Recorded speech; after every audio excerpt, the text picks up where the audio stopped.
Hey gang, Drex here from DrexFactor.com, and today I wanted to talk a bit about something that can be kind of a sensitive issue in the flow arts world, and for good reason. Who owns what? There's a debate that comes up on a not infrequent basis about what, if any, ownership somebody who invents a trick is entitled to. Do people get to own tricks? Do they get to tell other people what they can and cannot use in their performances or workshops? Let's take a deeper look. Before we dive in, I just want to take a moment to give a shout out to the friends of the channel. Big thanks to Dark Monk, Emazing Lights, FlowToys, Spinballs, and Ultrapoi for helping to make the videos on this channel possible.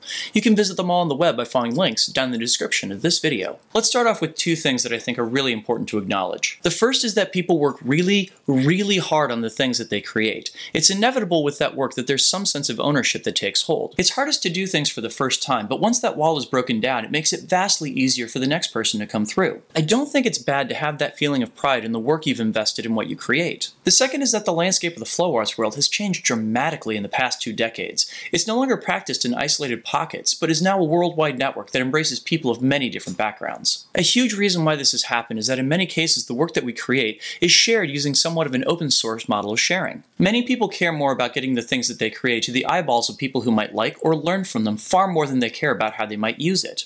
And that attitude has really helped the community to grow. So with all that said, I think in the realm of intellectual honesty, it's really hard to say that any of us have ever invented anything whole cloth. The things that we work on are often inspired by the work of others, whether it be other people's tricks or unrelated natural or artistic achievements. So claiming sole ownership of the products of said inspiration can be a little tricky. That said, that's a problem of intellectual property in general. At what point does a derivative work become something that's considered original enough for the ownership of it to count? Shaun White may be the only snowboarder in the world who can do a double McTwist, but that doesn't mean that other snowboarders can be sued for learning the trick, or even using it in competition. In a lot of ways, that open source mentality not only creates an abundance of content for people coming into the art to learn, but also becomes an incentive for people at the forefront of it to continue to practice and hone their craft. In order to stay relevant, you need to keep updating your repertoire. At the same time, it does create opportunities for exploitation. Let's say, for the sake of argument, you're an up-and-coming poi spinner who's created an exciting new move that you can't wait to teach at the flow festivals. Then you discover a more well-known spinner has picked up your moves from your videos and is offering classes in it themselves. You might lose out on a chance to teach despite the hard work you put into mastering your craft. Ouch. Part of what brought this up for me was a conversation with a friend who is wrestling with this very type of situation,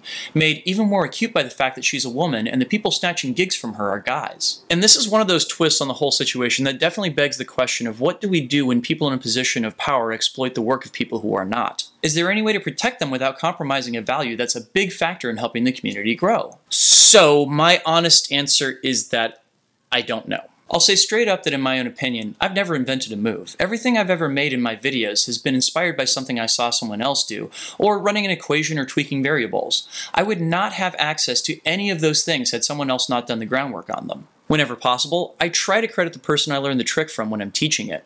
That may not be the first person who ever performed it, but it's honoring not just the move, but the teacher, which is just as important to me. And of course, there have been glaring oversights because of this. People have either forgotten to credit or others who felt like they were entitled to it. The best I can say is that I'm sorry and I'm doing the best that I can. Part of the problem is that in general, I think enforcement of any kind of intellectual property rights here is pretty difficult, if not impossible. I think that it's important that we have a culture of open sharing. It gives people coming into this community room to grow and learn new things. But I also think that it's up to those of us who aggregate all this information to be responsible with it. And when we happen to fail in that mission, it's up to you guys to call us out on it. Unfortunately, I think for now, that's really the best we can do. Thanks so much for watching. If you got anything out of this video, please hit that like and subscribe button to help my channel grow. Special thanks to all of my awesome supporters on Patreon. You guys are the ones that make these videos possible. If you're not a current backer and would like to sign up to support the work that I do, please go to patreon.com/DrexFactorPoi. Thanks again, and peace.